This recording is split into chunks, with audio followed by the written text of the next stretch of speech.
Ian, it's been a long but enjoyable afternoon at Easter Road to mark your testimonial match. How would you sum up the emotions that you're feeling right now? It was great. It was a nice occasion for everyone. You know, it was quite a sort of old style testimonial. You know, a lot of goals, a lot of overweight players, and a lot of fun. So that's what we wanted. That was our aim. It wasn't to be a big high tempo competitive match, and we just want people to enjoy themselves, players, staff, and fans most importantly. So we've done that, and it was an honour today for me. So it was good. What would you say to the fans that made it out here to Leeds this afternoon? Yeah, it's obviously a great thank you for their support over the years and continued support throughout the years, and hopefully for a few years to come. You know, they turned out today and they saw some great faces and they saw some great goals as well, actually. So I think everybody's leaving here fairly happy with what they saw. You know, but I can just obviously thank the fans enough for coming along and supporting me. Fast forward to 10 years' time, what would be your standout memory from this afternoon, would you say? There's a few, you know, just the whole game being for myself, really, more than anything. So many players to come back and want to play in the game as well for the club. You know, it's a great sort of sentiment. You know, we won't see these players play again probably a lot of them anyway at Easter Road, especially for Hibs. But you know, getting my son and stuff in the park as well, not that he'll remember anything about it, was a fantastic sort of moment for myself and my wife and my family. My dad, my mum and dad, to be in the stand as well, because they've obviously been through the whole thing since I was young. So to sort of give them a little bit back as well. Yeah, your 1-year-old son seems quite quick on his feet, doesn't he? Yeah, aye. Takes after his mum then. Yeah, it must be after his mum. Aye, he moans like his mum anyway. Yeah, he sees football in the garden, he's straight over to it. But I think it's got something to do with we've got a dog, and the dog crazy for the ball. So at the moment he's all hands and no feet, so we'll have to change that. Start of the week, obviously a feeling of it was downbeat around the club after the Derby loss.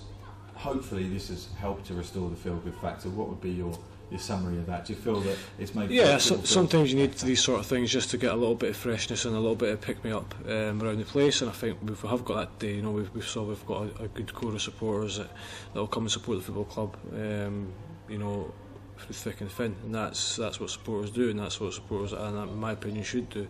You know, we're bottom of the league, but you know, it was fun. I was speaking to Patrick Vieira yesterday. We had a small discussion yesterday about, you know, about French football, for instance, and he's saying Marseille have got off to a shocking start this year, but he's only played 4 games. He says nothing's decided, you know, nothing. We've not been around the league yet, even once in Scotland. So how can you possibly describe how you're going to do? And I think people are a little bit jumping forward to people saying, you know, we're bottom of the league. That's a fact, but you know, things change very quickly. You know, if we had, you know, we could be sitting 3rd, 4th, but we're not. No time for panic, just 4 games in, let's just get on with it and see where we are come the end of the season. I mean, you obviously managed to get Patrick Vieira and Robert Pires to wear the green of Hibernian this afternoon. What was your take on the club and your sort of interaction with them? Yeah, I mean, they knew quite a lot. As I say, they've come from obviously a high level of football. I think they're both obviously Vieira working with Man City, Pires seems to be going to the media. We managed to go out for a dinner last night, so that was good.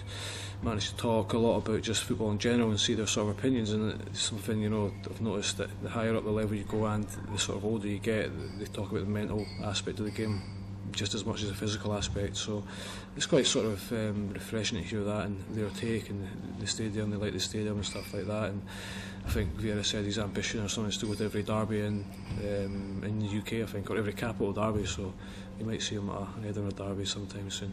Wearing a green and white scarf? Hopefully. It's not green and gold sort of Man United's other colour, is, so maybe it's a bit close to that, but he seemed impressed by the city. Done a bit of sightseeing and stuff as well this morning, and he seems suitably impressed. I just hope we've done enough if he wants to come back, and Robert as well. But I have to say, both guys exceptionally nice, humble people. If this is the last ever Hibernian testimonial, what will that mean to you as an individual and as a lifelong fan of the club? Yeah, I mean, I hope it's not the last testimonial. I hope there's other boys that get it as well, because a lot of players deserve these sort of things.